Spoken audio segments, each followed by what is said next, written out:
For years, the basic AI coding workflow looked like this. You notice a problem, you open your editor, you ask an AI to fix it, the AI edits some code, you review it, done. Then coding agents arrived and changed one part of that process. Instead of asking for every individual edit, you could give the agent an entire task. Fix this bug, implement this endpoint, refactor this module, and the agent would work through the repository for you. But Cursor's newer updates are changing something much bigger because now you don't necessarily have to start the agent either. The event can start it. And once that happens, your codebase starts looking less like a collection of files you manually maintain and more like a system that can respond to events by maintaining itself. That sounds like hype. So let me explain what's actually shipping. Cursor introduced automations in March. The idea is straightforward. You create a persistent agent workflow. Then instead of manually opening Cursor and telling the agent what to do, you attach that workflow to a trigger. That trigger can be a schedule, a GitHub event, a linear event, a Slack message, a PagerDuty incident, or a custom webhook.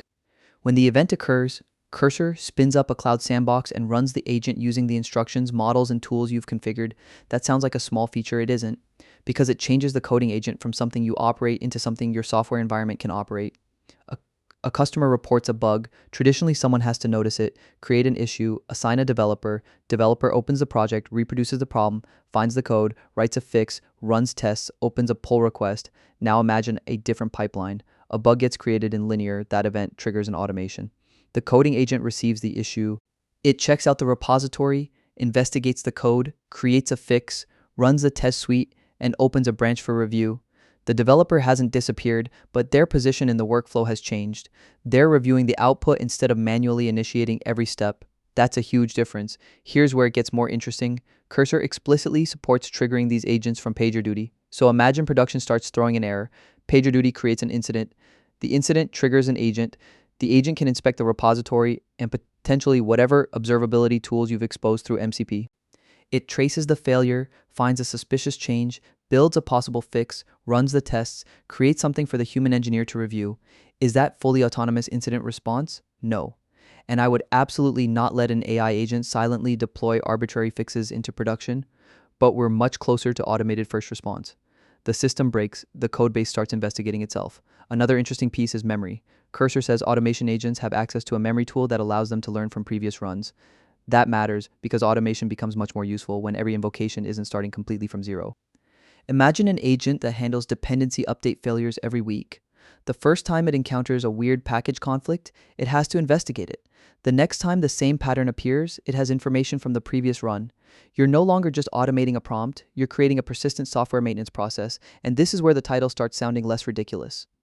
Cursor later added multitasking with asynchronous subagents. You can give Cursor a larger request and have it break that work into smaller tasks that multiple agents work on in parallel. Those agents can run in isolated worktrees, so they aren't all editing the same branch at once. Think about what that means for something like a framework upgrade.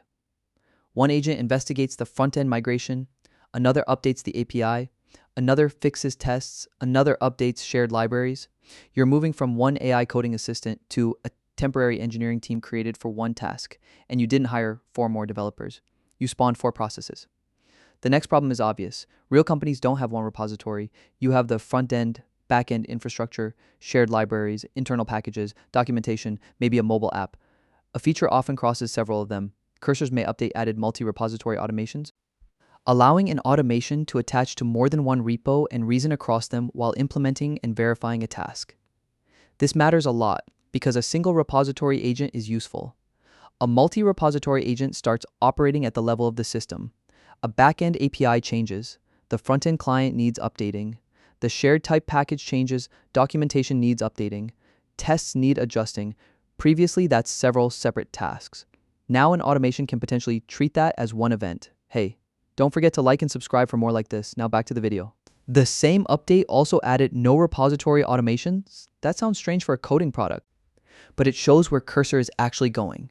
Cursor's examples include agents that summarize Slack, pull product analytics, respond to product questions, produce finance reports, and monitor customer health signals.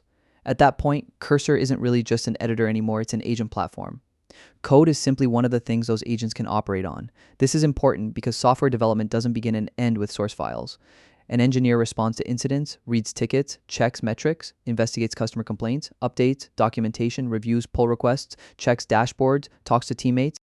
If the agent can access those systems, then the coding step becomes one component in a much larger automated loop. Cursor itself used a telling phrase when introducing automations, the factory that creates your software. And I think that's the actual direction, not AI writes code faster. That's almost boring now. The next step is software development becomes event-driven. A user reports something, agent runs, a PR merges, agent runs, tests fail, agent runs, a dependency releases an update, agent runs, Monday morning arrives, agent runs, production incident fires, agent runs. The developer stops being the person manually pressing start on every maintenance process. Instead, they design the processes.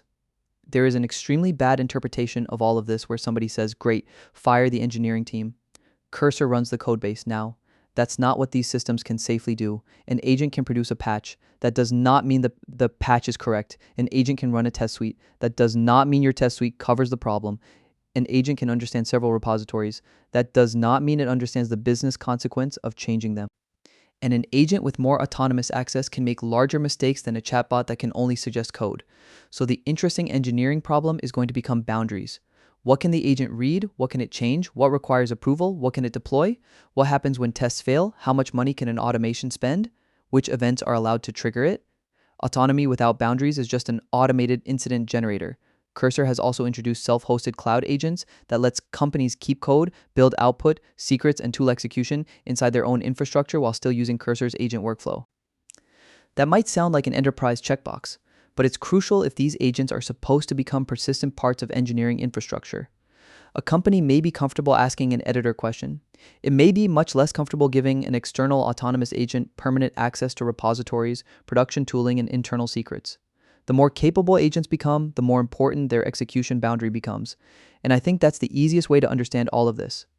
ChatGPT changed who writes the answer. Copilot changed who writes the line of code. Coding agents changed who performs the task. Automations change who decides when the task starts. That's the important one. Because once software events can create engineering work automatically, you begin building closed loops. Event, agent, code change, tests, review, merge, new event. The codebase becomes partially responsible for maintaining the codebase. Your repository isn't going to become sentient. It isn't going to wake up tomorrow morning and decide to rewrite your billing system, and you probably don't want it to. But that's not what matters. The important transition is from reactive assistance to persistent agents. An assistant waits for you, and automation waits for an event. That's a very different relationship. And Cursor's latest direction makes that increasingly obvious. We're moving from AI inside the editor to agents working outside the editor to agents triggered by the systems around the editor to groups of agents operating across several repositories with memory between runs. At some point, calling that an AI code editor stops describing what the product actually does, because the editor might become the least interesting part. The bigger idea is a code base surrounded by agents that continuously test it, inspect it, update it, investigate it, and respond to whatever happens around it. Not completely autonomous, not yet. But for the first time, your code base could run itself doesn't sound like science fiction. It sounds like a configuration option.